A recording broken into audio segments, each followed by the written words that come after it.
네, 안녕하세요. 오토플레이입니다. 저는 지금 제네시스 G90 롱휠베이스 모델을 시승하고 있습니다.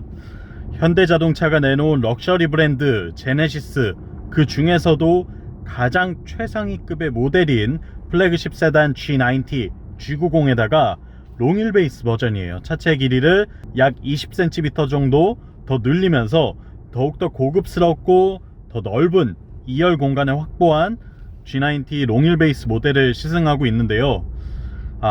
정말 이 한국차가 보여줄 수 있는 럭셔리의 정점에 서 있는 차라고 할 수 있겠습니다. 과연 지금부터 이 G90 롱휠베이스 버전이 어떤 매력을 보여주는지 저와 함께 만나보시죠. 영상 보시기 전에 구독과 좋아요로 응원도 많이 부탁드리겠습니다. 네, 그냥 줄여서 G90 롱바디라고 부를게요. 이 차는 이 기존의 4세대 풀체인지 모델인 G90에다가 휠베이스를 20cm 정도 더 늘렸는데 한 요정도 되겠죠. 요정도를 도어를 더 늘리는 데 썼어요. 우리가 기존에 알고 있던 리무진이라고 한다면 이 차체 중앙을 B필러 부분을 더 늘려 넣음으로써 뭔가 그 앞도어 뒷도어의 길이는 그대로 쓰는데 B필러만 늘어난 형태였다고 한다면, 지금 쓰는 형태의 리무진들은 휠베이스 자체를 길게 늘려서 설계를 하고 2열 도어를 그만큼 더 길게 만드는 형태의 리무진을 취하고 있습니다. 흔히들 알고 계시는 마이바흐 같은 차가 대표적인 사례죠. 메르세데스 벤츠의 S클래스 버전을 가지고 전반적인 디자인을 좀 더 넓게 설계함으로써 플래그십 라인업인 마이바흐를 만드는데요. 그것과 동일하게 이 차도 휠베이스를 늘리고 2열 도어 길이를 더 늘려 디자인함으로써 차별화를 꾀하고 훨씬 더 상위급의 럭셔리 세단을 만들어서 제공을 하고 있습니다. 일단 외관에서 보는 차이는 뒤에서는 여러분들이 거의 알아보기는 쉽지 않아요. 뭔가 다른 것 같긴 한데 정도로만 느껴질 거예요. 대부분 몰딩이 바뀌는 정도의 아주 작은 차이들만 두었고요. 딱히 레터링이 붙는다던가 전용 엠블럼이 있지도 않습니다. 그렇기 때문에 이 차가 이 롱휠베이스 버전이라는 것을 따로 알기는 쉽지 않죠. 대신 측면부에서는 디자인의 차별화를 꽤 많이 확인할 수 있습니다. 일단은 차체 길이 자체가 확연하게 더 길어졌기 때문에 분명히 뭔가 다른데, 우리가 알고 있던 G90이랑은 색다른 모습이네 라고 느끼실 수 있고요. 필러 부분에 있는 마감재를 아노다이징 알루미늄 재질을 써서 좀 더 반짝거리고 윤기가 나는 그런 형태의 금속 소재를 마감재로 쓰고 있습니다. 이 부분 때문에 아마 확실히 좀 차이를 느끼실 수 있고, 그리고 가장 눈에 들어오는 20인치 전용 휠이 있죠. DC 타입의 전용 휠을 쓰고 있는데요. 이 디자인의 휠은 이 롱휠베이스 모델에만 쓰이고 있기 때문에 이걸로 구분을 좀 하실 수도 있을 것 같아요. 기존의 G90 디자인 자체가 사실 너무나 잘 나왔죠. 제네시스가 표현할 수 있는 럭셔리를 플래그십 세단에 녹여내면서 완벽하게 아이덴티티를 구축함과 동시에 이 우아하고 멋스러운 이미지를 잘 표현해내는 데 성공했어요. 크레스트 그릴도 굉장히 우아한 느낌을 잘 담아내고 있는 형태로 존재하고 있으면서도 웅장한 느낌을 함께 포함하고 있죠. 그리고 여기에 입체적인 패턴을 넣음으로써 차가 단조로워 보이지 않고, 그리고 뭔가 어딘가 비어 보이지 않는 그릴을 커다랗게 만들지만 꽉 차 있다는 느낌이 들게 디자인한 것이 특징입니다. 그리고 정말 세계 정상급의 기술인 이 헤드램프가 상당히 인상적이에요. 우리가 데이라이트는 얇게 만들 수 있거든요. LED 기술이 워낙 발전했기 때문에. 근데 헤드램프를 얇게 만드는 건 더 고차원적인 기술이 필요한 영역이기 때문에 다른 브랜드의 자동차들도 헤드램프가 얇게 빠지는 경우는 잘 없어요. 근데 이 G90은 제가 본 모든 자동차 가운데 아마 양산차 중에서는 가장 얇은 사이즈의 헤드램프를 갖고 있지 않나 라는 생각이 들어요. 정말 작은 사이즈의 LED 소자를 아주 많이 박아 넣음으로써 이게 충분히 광량을 제공하면서 헤드램프의 역할을 할 수 있게 되는 건데요. 일단 램프가 얇아지면 디자인적으로도 예쁘죠. 그리고 기능적으로도 앞서 나간 첨단의 기술력을 자랑하고 있기 때문에 이런 부분에서 따져봤을 때에도 아주 놀라운 모습을 보여주고 있습니다. 그리고 사이드 뷰의 디자인도 앞에서부터 차가 뒤로 갈수록 좀 더 이렇게 치켜 올라가는 듯한 형상을 캐릭터 라인과 몰딩류로 표현을 하고 있어요. 실제로는 차체의 높이나 이런 라인들은 굉장히 플랫하게 이어져 있는데도 불구하고 그런 라인들을 캐릭터 라인에 넣음으로써 차가 좀 더 날렵해 보이고 세련돼 보이게 디자인하는 효과를 주었죠. 또한 리어 디자인 같은 경우에는 좌우를 테일램프를 아주 길게 이어놨죠. 이걸 통해서 차가 더 넓어 보이고 라운딩 처리된 뭔가 매끈한 느낌을 주면서 동시에 럭셔리카의 이미지를 잘 담아내는 데 성공했다는 생각이 듭니다. 개인적으로는 이 차의 리어 디자인이 처음 봤을 때는 차가 좀 좁아 보이지 않나, 너무 이렇게 매끈하게 만들어서 라운딩 처리된 그런 디자인 때문에 차가 좀 작아 보이지 않나 라는 생각을 했는데, 실제로 계속 눈에 익고 보면 볼수록 오히려 그런 디자인이 더 우아하고 고급스럽게 느껴지는 것 같아요. 차를 좀 더 한층 더 럭셔리한 이미지로 끌어올려주는 신의 한 수 같은 디자인 요소가 아니었나 라는 생각이 들고요. 일단은 저는 디자인에서 어떤 흠을 잡아야 될지 모르겠어요. 이 차는 적어도 디자인 측면에서는 하나도 손댈 것이 없다 라고 표현하고 싶어요. 기본형인 G90 자체도 아주 완성형이었고, 제가 지금 타고 있는 이 롱힐 베이스 버전 같은 경우에도 뭐 더할 나위 없이 만족스러운 그런 모습을 보여주고 있습니다. 특히나 차체가 더 길어지다 보니까 사진을 찍거나 영상을 담을 때에도 더 웅장하고 멋스러운 모습이 영상미에 담기다 보니까 이런 걸 보면서도 약간 저도 이제 시승을 여러 차를 하면서 예쁜 차를 찍거나 멋있는 차를 찍다 보면 절로 미소가 지어지고 신나거든요. 근데 그런 차 중에 하나였어요. 그렇기 때문에 디자인에서는 저는 이 차의 흠이 전혀 없다, 정말 제네시스가 할 수 있는 모든 걸 다 했다 라고 표현하고 싶습니다. 도어를 열고 실내로 들어오면 정말 고급스러운 실내 공간이 펼쳐져요. 일단 이 차는 롱휠 베이스 버전이기 때문에 좀 더 고급스러운 소재들을 썼습니다. 일단은 이 가죽 시트가 세미 아닐린 가죽 시트가 들어가 있어요. 세미 아닐린은 이 가죽을 가공하는 방법, 그리고 이 가죽 시트의 종류 가운데 최상위급에 위치한 모델입니다. 물론 좀 부드럽고 손상의 우려가 있기는 하지만 그만큼 더 아주 좋은 촉감을 내줄 뿐만 아니라 고급스럽고 비싼 소재로 여러 고급차들에 쓰이고 있는 시트이기도 하죠. G90 역시 롱힐 베이스 버전에서만 나파 가죽이 아닌 그 윗급의 세미 애닐린 가죽을 사용하고 있는데요. 뭐 더할 나위 없습니다. 사실 이런 촉감이나 전반적인 마감 품질, 그리고 가공의 퀄리티까지 모든 면에서 따져봤을 때 전혀 아쉬움이 없어요. 그리고 손에 닿는 모든 곳이 다 가죽과 그리고 알루미늄 또는 뭐 카본, 요런 소재들만 되어 있고요. 글쎄요, 이 차에서는 뭔가 흠을 잡을 곳이 없습니다. 모든 버튼류나 이런 마감재들이 하나하나 다 최상위 수준의 럭셔리 카를 표현할 수 있는 그런 소재들로만 꾸며진 모습을 볼 수 있어요. 또한 지금 도어 트림을 보시면 이게 메탈을 넣은 포지트 카본 장식이에요. 원래는 오픈포어 리어 루드가 들어가는데 여기에 추가적으로 금액을 더 지불해서 옵션을 넣게 되면 포지트 카본 트림에다가 메탈로 G 매트릭스 패턴이라고 하는 제네시스 고유의 문양을 넣어서 마감을 해줍니다.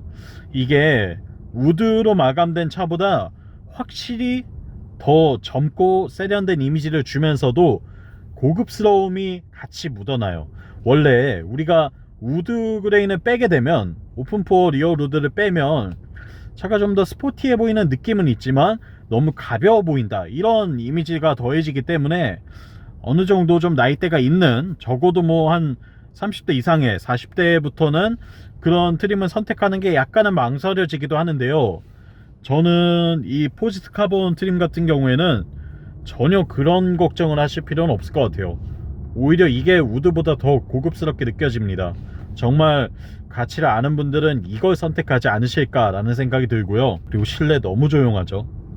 정말 방음 수준이 제가 타본 모든 자동차 가운데 손에 꼽을 정도로 최고 수준입니다. 이 영상을 찍다 보면 음성이 녹음이 되기 때문에 사실 외부 소음에 민감할 수밖에 없어요. 그래서 좀 뭐 작은 차 또는 시끄러운 차를 타게 되면 제가 아무리 크게 말해도 이 잡음이 많이 녹음이 될 수밖에 없거든요. 근데 이 차는 지금 언제 어디서 찍더라도 너무나 조용해요. 주변의 상황과 상관없이 운전을 할 수 있습니다. 너무 좋지 않나요? 네, 정말 더할 나위 없이 좋습니다. 다시 정신을 차려서 말씀드리자면, 네, 그리고 뭐 1열 공간은 흠잡을 곳이 없어요. 너무나 잘 꾸며냈고 디자인도 완성적이고 멋스럽게 기능적인 측면뿐만 아니라 디자인적인 측면에서도 이 오감을 만족시키는, 탑승자를 만족시키는 그런 구성을 보여주고 있습니다. 그리고 2열로 넘어가 보실까요? 이 차의 정말 하이라이트는 바로 2열 공간에 있는데요. 일단 이 차는 G90 롱휠베이스 버전 가운데서도 풀옵션이에요. 선택할 수 있는 모든 옵션을 다 넣었습니다. 듀얼 모니터라던가, 그리고 2열 독립 시트, 또한 이 포지트 카본 트림과 외관에서 보이는 무광 컬러 있죠, 베르비에 화이트 컬러의 무광 립 페인트까지 모두 다 포함하고 있고, 차량 가격은 1억 8,200만원이 좀 넘습니다. 물론 어마어마하게 비싼 가격이죠. 하지만 그만한 값어치를 알아보는 분들한테는 아주 좋은 차가 될 수 있을 것 같다는 생각이 드는데요. 2열 공간의 독립 시트로 꾸며진 모습을 보고 있으면 이게 정말 럭셔리구나 라고 생각을 하게 돼요. 보시다시피 퍼스트 클래스 수준의 그런 아주 넓고 안락한 실내 공간을 만날 수 있고요. 보시는 것처럼 레스트 모드로 설정을 해놓게 되면 이렇게 레그 서포트와 풋 서포트까지 켜지면서 이 풋 마사지 기능까지, 발 마사지 기능까지 넣은, 그리고 시트도 물론 마사지 기능을 포함하고 있죠. 이런 안락성과 그리고 이 피로 회복, 그리고 다양한 정보까지 확인할 수 있는 형태의 완벽한 나만의 공간이 펼쳐집니다. 정말 이 달리는 사무실이라고 해도 손색이 없을 것 같고요. 달리는 휴식처라고 해도 될 것 같아요. 이 차를 타시는 분이라면 정말 바쁘게 사는 분들이 많으실 텐데, 그런 분들에게는 꿀같은 휴식이 되는 공간이 아닐까라는 생각이 들고요. 보시는 것처럼 2열 도어가 더 길어지다 보니까 저만큼의 공간이 더 늘어나서 이 발을 쭉 뻗거나 뭔가 우리가 몸을 뉘어서 갈 때에도 전혀 부족함이 없는 그런 공간이 펼쳐지는 것이 이 G90 리무진의 특징이라고 할 수 있겠습니다. 그리고 도어 트림에도 보시면 저 끝단에 퀴팅으로 마감한 부분이 있어요. 저 마감 소재도 이 롱휠 베이스 버전에만 한정돼서 적용이 됩니다. 다른 일반 G90에서는 볼 수 없는 소재인데요. 이 차만의 특별한 럭셔리를 잘 드러내주고 있죠. 여기에 터치 형태로 다양한 기능들을 컨트롤할 수 있도록 조작할 수 있는 암레스트가 마련되어 있고, 이를 확인할 수 있는 디스플레이도 갖추고 있습니다. 여기에 이 디스플레이에서는 단순히 뭐 DMB만 보는 정도가 아니라 부동산 정보, 그리고 골프, 스포츠 관련된 정보, 날씨 정보, 내비게이션, 또한 이 앞차와의 그 상황을 볼 수 있도록, 사실 이 차는 전, 후방, 그리고 사방에 다 카메라가 장착되어 있죠. 이 카메라를 이 모니터를 통해서도 확인을 할 수가 있어요. 마치 우리가 비행기 탑승하면 이 비행기에 달려있는 카메라를 통해서 바깥 상황을 볼 수 있도록 보여주는 그런 기능이 있는데, 얘도 마찬가지입니다. 그렇게 동일하게 전방 상황을 카메라로 확인한다거나 또는 후방 상황을 볼 수 있는 그런 모니터링 기능까지 포함하고 있어요. 그래서 정말 다양하게 활용할 수 있는 모니터이고요. 저는 이것도 옵션으로 넣는 걸 추천드려요. 굉장히 잘 활용할 수 있는 그런 옵션인 것 같습니다. 우리가 자동차에서 누릴 수 있는 게 뭐가 있지? 라고 생각한 모든 것들이 다 이 안에 들어있다고 보시면 될 것 같아요. 오디오 음질도 완벽에 가깝고요. 뱅앤올uf슨 사운드 시스템이 들어가 있는데 스피커가 23개가 장착되어 있고, 심지어 이 헤드레스트에서도 소리가 납니다. 헤드레스트 안에까지 스피커를 넣어서 이 차체 전체에 울려 퍼지는 완벽한 사운드를 경험할 수 있도록 세팅을 하고 있어요. 또한 이 HDA2 반자율 주행 기능까지도 아쉬움 없이 작동해주는 모습을 볼 수 있죠. 심지어 우리가 기존에는 차선 유지 보조 기능을 활용할 때 이 토크 감지 방식이라서 스티어링 휠을 계속 이렇게 손으로 툭툭툭툭 움직여줘야 돼요. 그러니까 이게 오히려 더 피곤해지는 거죠. 계속 핸들을 이렇게 쳐줘야 되다 보니까 이게 반자율 주행을 하는 게 맞는 건지 내가 차라리 운전하는 게 더 낫겠다 라고 하시는 분들도 많았는데, G90는 그냥 정전식 스티어링 휠을 갖추고 있어서 이 핸들에 손만 대고 있으면 알아서 감지를 합니다. 아, 핸들을 잡고 있구나 라고 느끼기 때문에 별도로 이걸 막 흔들고 조작할 필요 없이 그냥 손만 이렇게 대고 계시면 알아서 차선을 따라서 잘 주행하는 모습을 확인할 수가 있고, 고속도로에서는 사실상 거의 뭐 조작을 하실 필요가 없어요. 정말 수준급으로 올라온 그런 이 주행 보조 기능을 활용할 수가 있도록 되어 있기 때문에 이 부분에서도 전혀 아쉬움이 느껴지지 않습니다. 실내 공간 너무 정숙하고요. 그리고 시트 자체도 편하고 마사지 기능까지 모두 다 갖추고 있고, 이런 레스트 모드를 지원할 뿐만 아니라 모니터에서는 다양한 정보를 제공하고, 여기에 시트 포지션도 아주 중요해요. 사실 플래그십 세단은 시트 포지션이 매우 중요하죠. 이게 뭐 지나치게 높거나 지나치게 낮으면 이 운전자뿐만 아니라 뒷좌석에 탑승해 있는 VIP의 경우에도 상당히 피로감을 느끼고 불편을 호소할 수가 있는데, 그런 점에서도 이 최상의 세팅 값을 찾아냈다는 생각이 들어요. 시트 포지션을 맞추는 데에도 상당히 심혈을 기울이지 않았나 라는 생각이 들 만큼 노력해서 이 차를 설계했구나 라는 걸 느껴볼 수가 있습니다. 뒷좌석에 타 있으면 불안감이나 어떤 걱정거리 없이 정말 아늑하게 나만의 공간에서 쉬고 있다는 느낌이 들거든요. 뒷좌석에 타셔야 하고 이 의전용으로 쓰셔야 하고 기사를 두고 계시는 정말 비즈니스가 바쁜 분이라고 한다면 어설프게 다른 플래그십 세단 사는 것보다 G90 롱휠 베이스 사시는 게 최고의 선택이 될 거라고 자신합니다. 이 넓은 공간이 주는 효과가 어마어마해요. 이 차가 아니면 마이바흐를 사셔야 될 텐데 그건 이거보다 수천만 원이 더 비싸죠. 그런 걸 따져봤을 때에는 고민하고 계신다면, 차체가 좀 더 짧더라도 뭐 수입차 다른 걸 살까?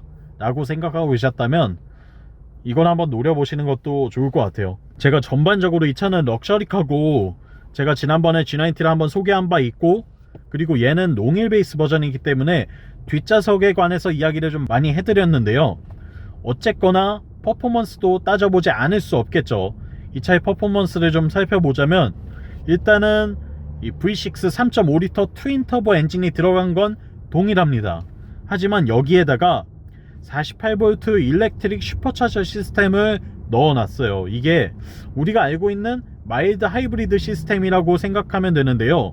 전자식으로 움직이는, 전기 모터를 통해서 움직이는 슈퍼차저로 공기를 더 많이 불어넣어 줌으로써 출력을 보조해주는 역할을 합니다. 근데 그 보조의 폭이 꽤나 크죠. G90 일반 모델은 380마력이죠, 최고 출력이. 근데 이 롱휠 베이스 모델은 최고 출력이 415마력이고요 최대 토크도 56kg 포스미터를 자랑합니다. 그러니까 정리해보면 일반형 모델보다 35마력 2kg 포스미터의 출력이 더 늘어난 거죠. 요 출력이 늘어난 게 뭐 어떤 효과를 갖다 주겠어 라고 의심하실 수도 있는데, 실제로 몰아보면 일단은 이 늘어난 출력만큼의 효과를 정말 100% 체감할 수 있습니다. 완벽하게 느껴볼 수 있는데요. 특히나 저속주행에서 출력이 충분한 엔진이었긴 하지만 차체가 워낙 크고 무겁다 보니까 아무래도 초반 가속이 좀 굼뜬 모습이 있어 왔어요. 근데 이 일렉트릭 슈퍼차저는 사실 엔진의 초반서부터 아주 완벽하게 바로 즉각적으로 반응을 할 수가 있잖아요. 작동을 할 수가 있다 보니까 공기를 엔진 속으로 최대한 많이 밀어 넣어주면서 출력을 최대치로 끌어낼 수 있거든요. 그렇기 때문에 저속 영역에서의 가속감이나 이 운전 편의성이 상당히 개선됐습니다.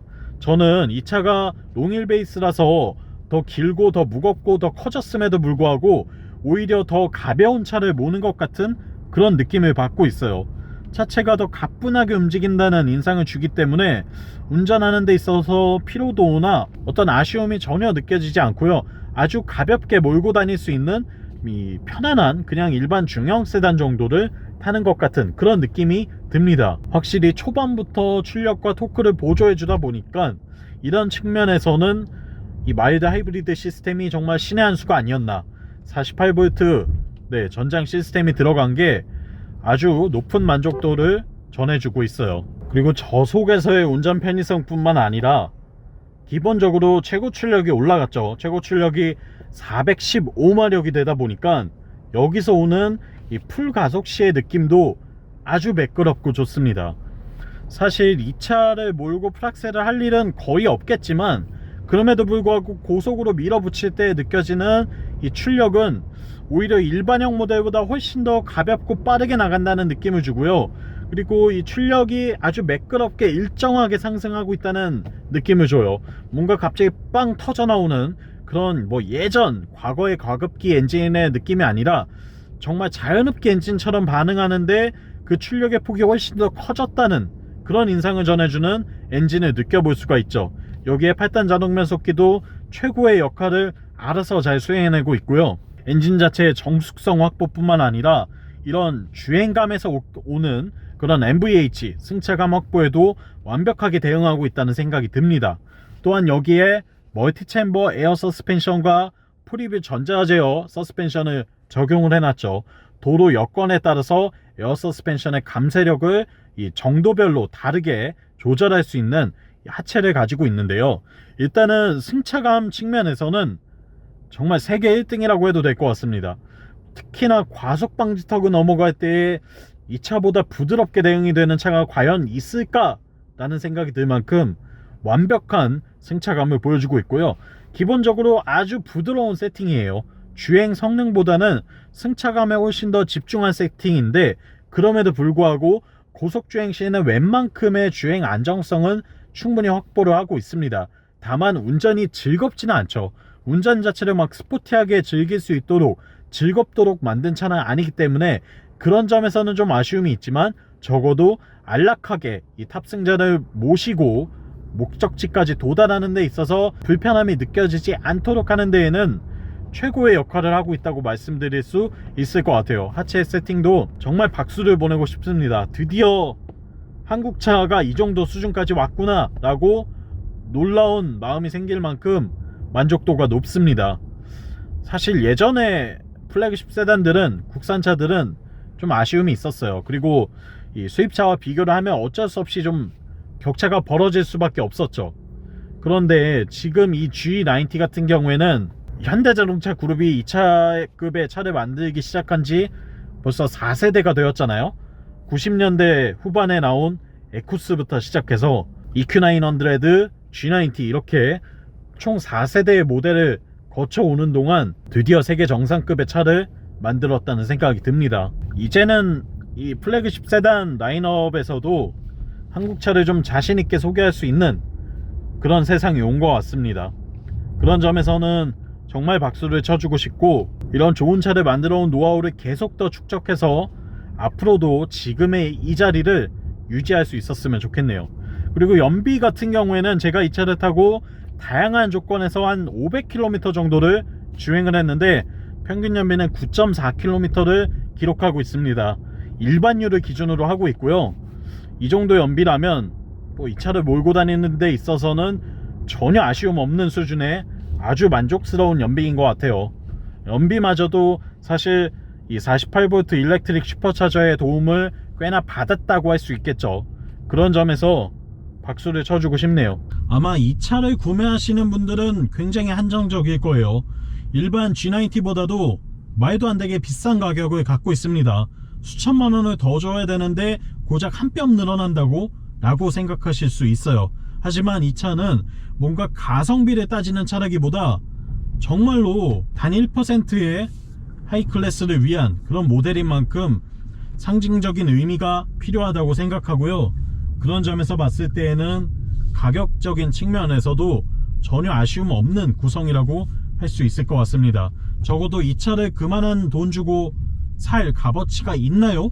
라고 생각하신다면 그 값어치를 막 가성비로 따지면서 타시진 않죠.